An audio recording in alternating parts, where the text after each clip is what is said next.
Sanctus, Sanctus, Sanctus Dominus Deus Sabaoth. Salam jumpa kembali saudara-saudariku yang terkasih dalam Tuhan kita Yesus Kristus. Salam sejahtera untuk kita semua. Berkat Allah yang Maha Kuasa senantiasa menyertai kita. Hari Sabtu tanggal 22 November tahun 2025 adalah peringatan wajib Santa Cecilia, perawan martir. Berdasarkan legenda kuno, Santa Cecilia adalah seorang gadis Roma yang telah menjadi Kristen. Sejak kecil ia berikrar kepada Allah untuk hidup suci murni dan tidak menikah. Namun ketika sudah dewasa, orang tuanya mempertunangkan dia dengan Valerianus, seorang pemuda yang berhati mulia dan jujur tetapi masih kafir. Sebagai anak yang mulai beranjak dewasa, ia cukup bijaksana menghadapi ulah orang tuanya. Ia tidak menolak permintaan kedua orang tuanya karena ia yakin Tuhan yang Maha Kuasa akan membantunya dalam niat baiknya. Ketika hari perkawinannya tiba, ia berdoa dan menyanyikan lagu-lagu rohani. Setelah menjadi seorang istri, Cecilia dengan berani berkata kepada suaminya mengenai tekadnya untuk hidup suci itu. Valerianus pun mematuhi apa yang diikrarkan oleh istrinya itu setelah melihat malaikat pelindung yang selalu menjaga Cecilia. Valerianus pun turut menjadi Kristen setelah dibaptis oleh Paus Urbanus. Kedua suami istri ini terus mempertahankan imannya di tengah penganiayaan terhadap pengikut-pengikut Kristus oleh Kekaisaran Romawi. Setelah suaminya dibunuh, Cecilia pun ikut ditangkap dan disiksa dengan berbagai macam cara. Akhirnya, ia pun meninggal sebagai seorang martir Kristus pada tahun 230. Dalam abad kelima di Roma, didirikan sebuah gereja basilik untuk menghormatinya dan devosi-devosi rakyat kemudian segera mengangkatnya sebagai pelindung paduan suara dan musik gerejani.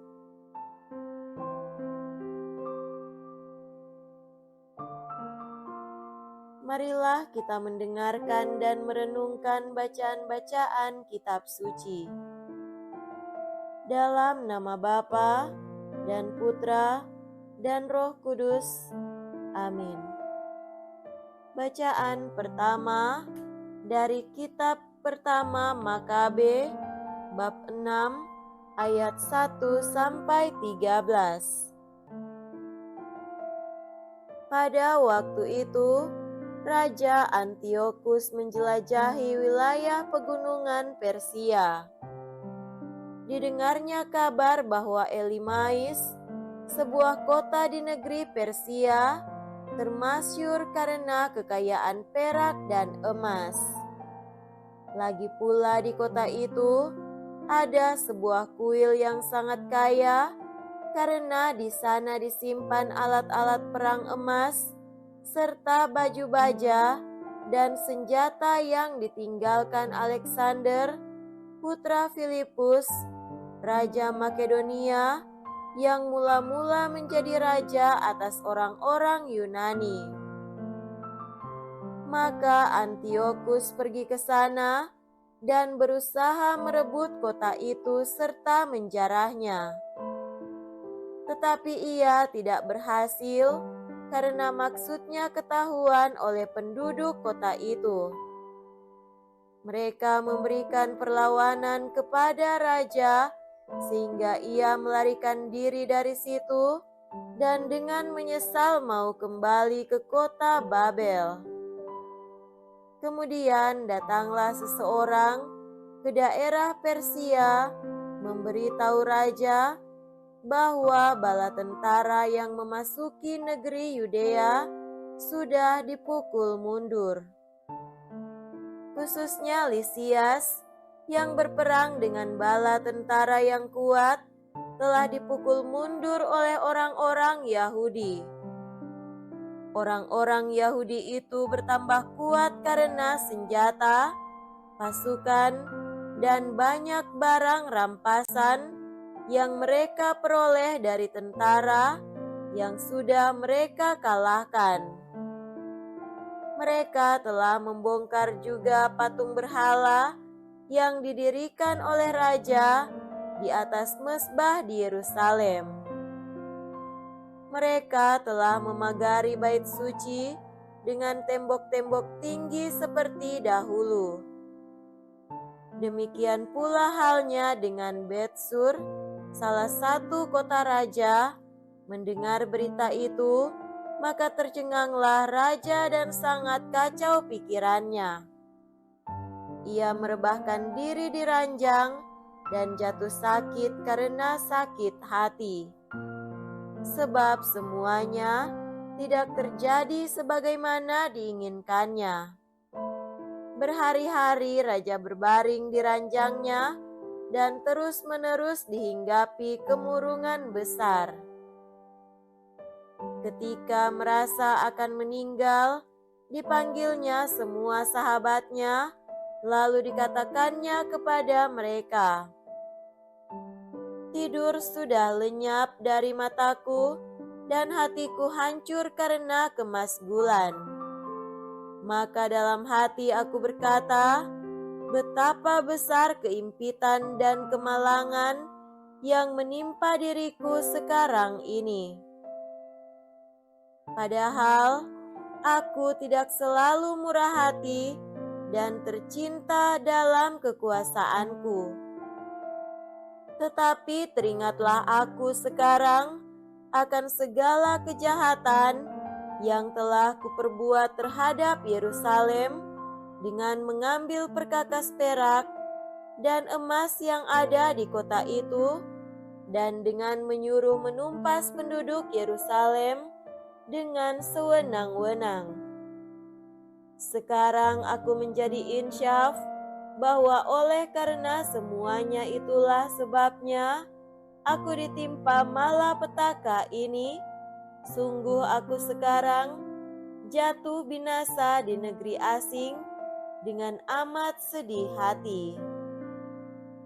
Demikianlah sabda Tuhan. Syukur kepada Allah.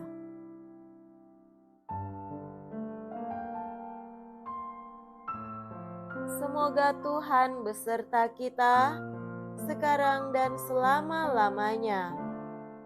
Inilah Injil suci menurut Santo Lukas. Dimuliakanlah Tuhan. Injil Lukas bab 20 ayat 27 sampai 40. Pada suatu ketika, datanglah kepada Yesus beberapa orang Saduki yang tidak mengakui adanya kebangkitan. Mereka bertanya kepada Yesus, "Guru, Musa menulis untuk kita perintah ini.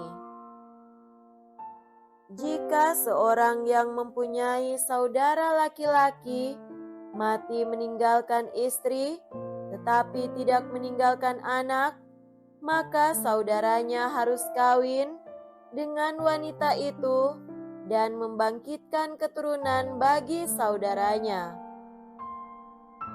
Ada 7 orang bersaudara. Yang pertama kawin dengan seorang wanita, lalu mati tanpa meninggalkan anak.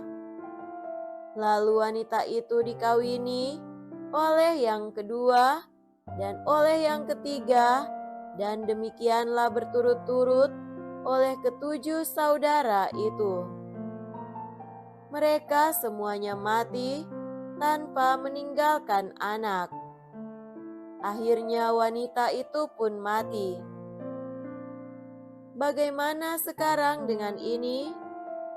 Siapakah di antara orang-orang itu yang menjadi suaminya pada hari kebangkitan? Sebab ketujuhnya telah beristrikan dia. Berkatalah Yesus kepada mereka, "Orang dunia ini kawin dan dikawinkan, tetapi orang yang dianggap layak mendapat bagian dalam rumah yang lain itu dan dalam kebangkitan dari antara orang mati, tidak kawin dan tidak dikawinkan. Sebab mereka tidak dapat mati lagi. Mereka sama dengan malaikat-malaikat dan menjadi anak-anak Allah karena mereka telah dibangkitkan. Tentang bangkitnya orang-orang mati, Musa telah memberitahukannya dalam nas tentang semak duri, di mana Musa telah memberitahukannya dalam nas tersebut, semak duri, di mana Tuhan disebut Allah Abraham, Allah Ishak, dan Allah Yakub. Ia bukanlah Allah orang mati, melainkan Allah orang hidup, karena di hadapan Dia semua orang hidup. Mendengar itu, beberapa ahli Taurat berkata, "Guru, jawabmu itu tepat sekali." Maka mereka tidak berani lagi menanyakan apa-apa kepada Yesus. Demikianlah sabda Tuhan. Terpujilah Kristus.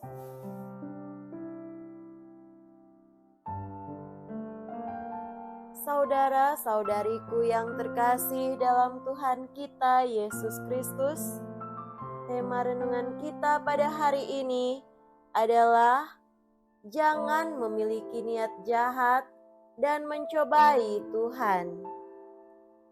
Kitab Makabe berkisah tentang rencana jahat dan kekalahan bertubi-tubi Antiochus Epiphanes dalam usahanya menaklukkan kota Elimais yang kaya akan perak dan emas, dan kekalahan pasukannya dalam perebutan Yudea. Di bawah pimpinan Lisias, pasukannya dipukul mundur, semua kenajisan yang dibuat olehnya di atas mezbah di Yerusalem pun dibongkar oleh orang Yahudi. Kekalahan dan kemalangan ini membuatnya murung. Selain membuatnya bergumul, ia juga berbalik merenungi kejahatan yang dibuatnya terhadap Yerusalem. Saudara-saudariku terkasih, sepintas Injil hari ini nampak berbicara tentang soal perkawinan, tetapi di titik pusat kisah ini, Yesus sedang menelanjangi sebuah niat jahat seperti dalam bacaan pertama. Niat jahat untuk pembenaran diri dibuat oleh orang Saduki yang ingin mengetes interpretasinya terhadap isi Taurat. Yesus membongkar niat jahat tersebut untuk menjatuhkan Yesus. Di balik persoalan tentang menikahi istri saudara kandung yang sudah berulang-ulang kali tidak memberikan keturunan, Yesus menegaskan di hadapan Allah sebenarnya kematian di dunia orang hanya berurusan dengan dua hal, yakni kebangkitan dan kehidupan bersama para malaikat, di mana orang tidak kawin dan tidak dikawinkan. dan kedua, sebagai anak-anak Allah. Jika mereka masih tidak percaya, Yesus menantang mereka untuk melihat kisah tentang semak duri. Saudara-saudariku terkasih, pesan kedua bacaan hari ini sangat sederhana. Jangan memiliki niat jahat untuk mencobai Tuhan. Antiochus Epiphanes memiliki niat jahat untuk merampas emas dan perak kota Elimais dan menajiskan rumah Tuhan di Yerusalem. Akhirnya dihantam kekalahan bertubi-tubi. Ia jadi tidak tenang, hancur, sadar dan menyesali perbuatannya. Niat jahat orang Saduki untuk menjatuhkan Yesus menggunakan hukum Taurat sendiri, tetapi Yesus justru dengan tenang menelanjangi salah paham, niat jahat dan kesempitan pemahaman mereka tentang nasib hidup setiap orang di hadapan Allah setelah kematian di dunia. Di hadapan Allah, semua memiliki keberanian dan hidup sebagai anak-anak Allah, dan orang tidak lagi dibelit oleh hukum dunia. Jangan berkeras hati, memiliki niat jahat, dan mencobai Tuhan. Semoga demikian. Amin. Dalam nama Bapa dan Putra dan Roh Kudus. Amin.